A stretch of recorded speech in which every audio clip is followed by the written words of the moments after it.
Tales with Gigi presents The Frog Prince.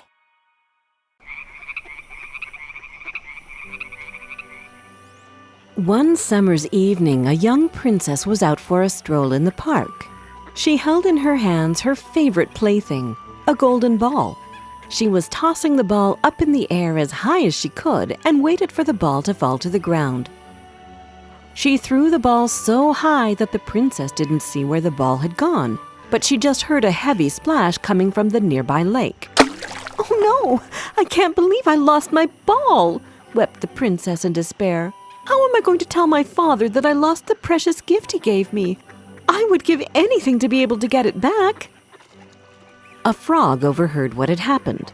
"Princess, would you like me to help you get the ball out of the lake?" he asked kindly. Yes, that would be lovely," clapped the princess happily. "I will give you as many gems and diamonds as you ask for." But the frog shook his head. "I don't want your treasure. It's of no use to me. What I ask is that you love me and let me live with you and eat from your plate and sleep in your bed." "What a terrible idea," thought the princess. "I doubt that the nasty frog will ever be able to find my ball, and even if he did, he wouldn't be able to come to visit me. The castle is too far for him." So she replied, "Yes, sure, just bring me my ball and I will grant your wishes."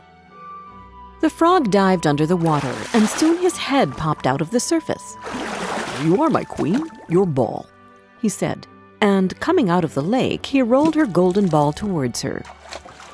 The princess took her favorite plaything and ran towards the castle overjoyed. She forgot what she had promised the frog and left him calling after her, "Princess, take me with you as you promised." But she never turned back. The next day, the princess was sitting with her family at the dinner table when someone knocked gently on the door. The princess ran to the door and was surprised to see that it was the frog, who had somehow succeeded to reach the palace on his own. The princess shut the door immediately and sat back at the table.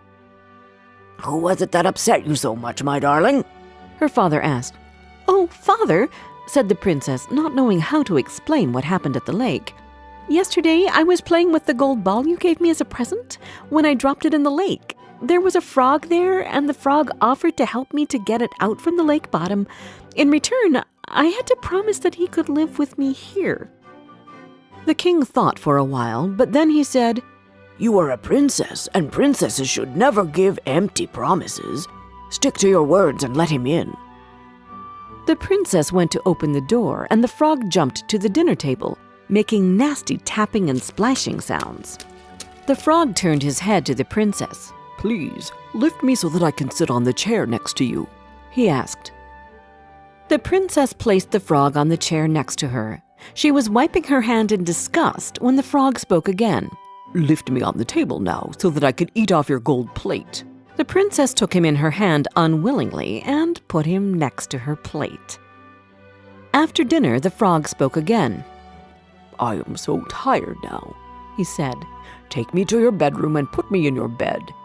So the princess took him to her chamber and left him on the pillow next to hers.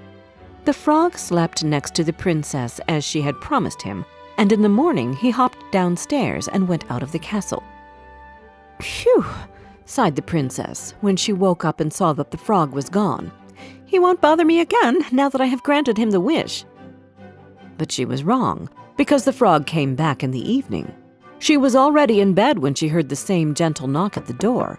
She opened the door and the frog jumped in with a tapping sound. He asked the princess to sleep next to her again, and she put him on the pillow. The next morning, the princess woke up and saw that the frog was gone. She really hoped that it was the last night she had to sleep next to a frog. But the evening came and the frog came along with it for a third time. She let him in her room again, but she had started to think of a way to get rid of him. With plans running through her mind, she fell asleep.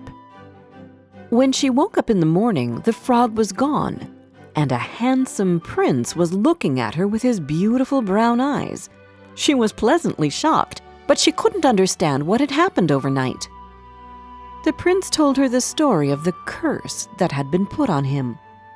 "I was a prince and I lived in a castle just like you. But then one day a spiteful fairy put a spell on me. I had to find a princess who would let me live with her, eat from her plate, and sleep in her bed so that I could break the spell. I am so happy that you were that princess who got me out of my misery," he said. He kneeled down and took her hand in his. "I wish nothing else from you but to marry me and live with me in my father's kingdom." The young princess didn't take long to agree. The king gave the prince one of his horses. The young prince and princess rode off together to his father's castle. They married and lived together happily for a great many years.